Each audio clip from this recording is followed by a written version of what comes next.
అంటే జూలై 14 తారీఖు జూలై 2014 తారీఖు కాదు, జూలై 15వ తేదీ 2014 సంవత్సరంలో ఐక్యరాజ్య సమితిలో జనరల్ బాడీ మీటింగ్లో దీన్ని మనకు ఆమోదించడం జరిగింది. అప్పటి నుంచి మనము వరల్డ్ యూత్ స్కిల్స్ డేను జరుపుకుంటూ ఉన్నాము. ఆ రోజు వరల్డ్ యూత్ స్కిల్స్ డే అంటే ఇప్పుడుండే ప్రపంచంలో మన భారతదేశాన్ని తీసుకుంటే భారతదేశంలో మనకు ఇంజనీరింగ్ విద్యార్థులు సంవత్సరానికి 15 లక్షల మంది బయటకు వస్తున్నారు పట్టా తీసుకొని. 15 లక్షల మందిలో ఎంతమంది జాబ్స్ వస్తున్నాయంటే 16%, అంటే 1,30,000 మందికి మాత్రమే జాబ్స్ వస్తున్నాయి. మిగతా వాళ్ళు ఏమైపోవాలి? మిగతా 13,70,000 మంది పట్టా తీసుకొని వస్తున్నారు ప్రతి ఎవరీ ఇయర్. వాళ్ళ పరిస్థితి ఏంది? ఇప్పుడుంటే నాగరిక ప్రపంచంలో క్లౌడ్ కంప్యూటరింగ్, ఆర్టిఫిషియల్ ఇంటెలిజెన్సీ, తర్వాత రోబోటిక్స్ మనం చూసినాం కదా, రోబో సినిమా. ఎట్లా అంటే మన మనుషులతో కూడా అవసరం లేకుండా ప్రస్తుతం ఆ విధంగా వెళ్ళిపోతుంది టెక్నాలజీ అనేటువంటిది. ఈ టెక్నాలజీలో మనం బతకాలంటే ఏ విధంగా నైపుణ్యాలు సాధించాలి అనే దాని గురించి మన శివకృష్ణ వొకేషనల్ టీచర్గా వచ్చి కొంచెం వివరించవలసిందిగా కోరుతున్నాం.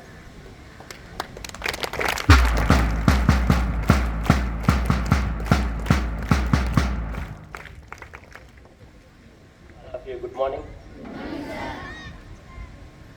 సార్. ఆల్రెడీ మీకు కొన్ని విషయాలు చెప్పారు. ఇది మనకు ఐక్యరాజ్య సమితి 2014లో ఆమోదించింది వరల్డ్ యూత్ స్కిల్స్ డే జరపాలని. 2015 జూలై 15 నుంచి మనకు అఫీషియల్గా ప్రపంచవ్యాప్తంగా యూత్ స్కిల్స్ డే జరుపుతున్నారు. ఈ మెయిన్ ఉద్దేశం ఏంటంటే, ఈ అకాడమిక్ ఇయర్లో థీమ్ ఏంటంటే empowering youth through artificial intelligence and digital skills.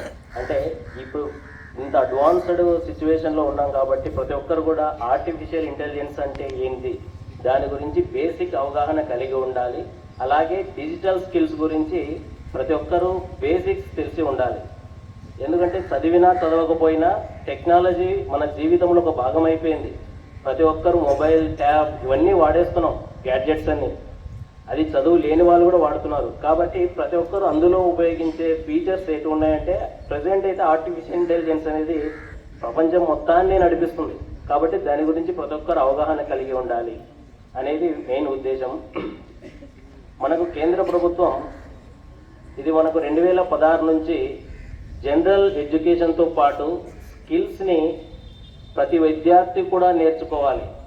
Normal సబ్జెక్ట్స్తో పాటు స్కిల్ సబ్జెక్ట్ అని వొకేషనల్ ఎడ్యుకేషన్ పేరుతో ప్రతి విద్యార్థి ఏదో ఒక స్కిల్ కలిగి ఉండాలి, నేర్చుకుని ఉండాలని ఇవ్వడం జరిగింది. అందులో భాగంగానే స్కిల్ ఇండియా అని, ప్రధానమంత్రి కౌశల్ వికాస్ యోజన అని, దీన్ దయాళ్ ఉపాధ్యాయ యోజన అని, ఇలా చాలా పేర్లతో మనకు స్కిల్ని మన ఎడ్యుకేషన్లో భాగంగా మార్చడం జరిగింది.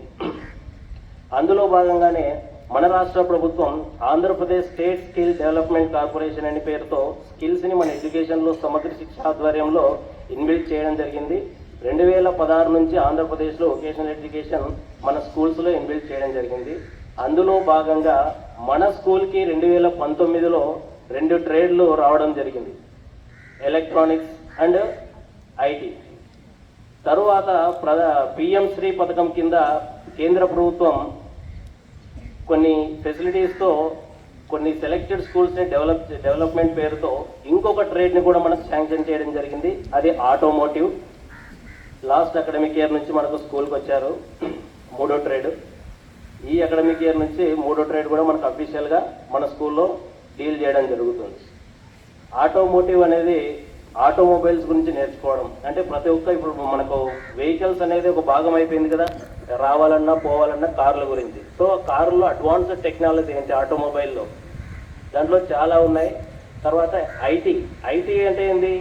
ఇన్ఫర్మేషన్ టెక్నాలజీ, కంప్యూటర్స్ కదా, కంప్యూటర్లో సాఫ్ట్వేర్, ఆ సాఫ్ట్వేర్ డెవలప్మెంట్. ఇది నిత్యం అప్డేట్ అవుతూనే ఉంటుంది, కొత్త సాఫ్ట్వేర్స్ వస్తూనే ఉంటాయి.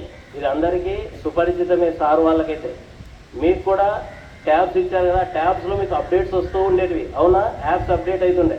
సో మనకి నిత్యం ప్రాబ్లమ్స్, వాటి రెక్టిఫికేషన్ వస్తూనే ఉంటాయి. తర్వాత ఎలక్ట్రానిక్స్ అంటే మన హోమ్ అప్లియన్సెస్ ఉన్నాయా, ఫ్రిడ్జ్, టీవీ, మిక్సీ, ఏసీ, ఇలాంటివన్నీ కూడా వీటి గురించి అవగాహన అనమాట. అసలు అవి ఎలా రన్ అవుతున్నాయి, రన్ అవ్వడానికి గల మెయిన్ కాంపోనెంట్స్ ఏంటి, ఇలాంటివన్నీ కూడా హోమ్ అప్లయన్సెస్ గురించి మనం నేర్చుకుంటాం. ఈ 3 ట్రేడ్స్ కూడా మనకు స్కూల్కి ఉండడం మన అదృష్టం అనుకోవాలి. మంచి ట్రైనర్స్ ఉన్నారు, వాళ్ళ ద్వారా మీరు మంచిగా నేర్చుకొని భవిష్యత్తులో అటువైపుగా మీరు ఆలోచిస్తారని. అది ఎలా అంటే మీరు హయ్యర్ ఎడ్యుకేషన్ ఆ ట్రేడ్స్కి సంబంధించి తీసుకోవచ్చు, లేదంటే ఆ ఎడ్యుకేషన్ వలన మీరు సొంతంగా మీరే మీ కాళ్ళ మీద మీరు స్వయం ఉపాధి పొందొచ్చు. లేదు అంటే లోకల్లో ఆ ట్రేడ్స్కి సంబంధించిన షోరూమ్స్లో కానీ కంపెనీస్లో కానీ మీరు జాబ్ చేయొచ్చు. మీరే 10 మందికి జాబ్ కల్పించవచ్చు. ఎంప్లాయబిలిటీ స్కిల్స్ ఉన్నాయి, అందులో ఎంటర్ప్రినర్గా మీరు నేర్చుకొని మీరే ఒక ఎంటర్ప్రినర్ అయి కంపెనీ పెట్టి 10 మందికి జాబ్ ఇవ్వచ్చు. ఇలాంటివన్నీ కూడా మన వొకేషనల్ ఎడ్యుకేషన్లో నేర్పించడం జరుగుతుంది. కాబట్టి ఈ అవకాశం ఇచ్చిన ప్రధానోపాధ్యాయుల వారికి ధన్యవాదాలు తెలుపుకుంటూ ముగిస్తున్నాం.